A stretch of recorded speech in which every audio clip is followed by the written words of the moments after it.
Ito rin po yung, argumento kung tama ba kakaunawa ko ni Senador Alan Peter Cayetano. Oo nga, merong international, law na maaaring maging bahagi po ng law of the land sa Pilipinas at meron din po tayong sarili ho nating mga batas. Pero kapag daw ho natin, kapag ho nagkaroon ng conflict dito, ang mananaig basically po ay ang ating pong Philippine Constitution. So babalikan po natin yung issue po para nga maipaliwanag mismo ni Profesora, yung issue ng, 'di ba, no person shall be deprived of life, liberty or property without due process of law. Ano pong inyong kaisipan doon na hindi dumaan sa due process sa Pilipinas under the Philippine Constitution na dapat po ay mas sagrado sa lahat?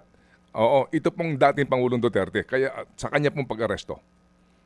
Okay. Kasi ito po, Mm. titingnan po kasi natin ang nangyayari po kasi sa mga nagiging debate po ngayon, ang mga tao po tumitingin lang sa isang bahagi ng batas. Mhm. Sa isang hindi po kasi ang nangyayari, like depende po kasi kung ano yung gusto mong paniwalaan or kung ano lang yung side ka na nabibilang. Mm. Ako gusto ko pong sabihin na itong mga pananaw na binibigay ko ay wala pong politika ha. Gusto kong maunawaan ng mga tao at ito rin yung itinuturo talaga sa law school. Hindi kasi pwedeng walang ginagawang harmonization ng batas. Mm. Kasi kung titingnan mo lang ang isang bahagi o mag-insist ka on one particular aspect, iyon lang eh, sasabihin mo,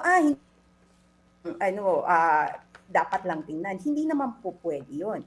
So, dapat tingnan ang pangkalahatan. Nandito ang international law, domestic law, andito ang constitution. Mm. So, paano ba tayo mag-harmonize?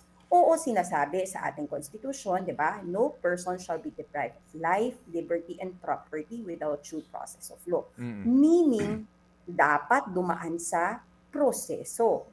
At ang gusto ko maunawaan ng mga kababayan natin, pagka ang isang tao ay dininig sa isang korte, let's say international court, hindi ba ito proseso? Siya ay isang proseso. Mm. Hindi naman dahil nadala ang dating presidente sa isang international na hukuman, ibig sabihin ba nito, hinatulan na po siyang guilty? Hindi po. Kaya nga po ito ay magandang pagkakataon din. Maaari nating tingnan, ito ay isang pagkakataon upang maliwanagan. Ano po ba? Ginawa po ba niya? Guilty po ba siya doon sa mga aligasyon? Mm. Or hindi siya guilty? At sabi ko nga, gusto kong bigay yung example, Sir Ted, na hindi naman lahat ng napunta sa ICC ay nakatulang guilty. Mhm. For example, si John Pierre Bemba, nakasuhan siya, Mhm. pero Mhm. na-acquit siya ng ICC.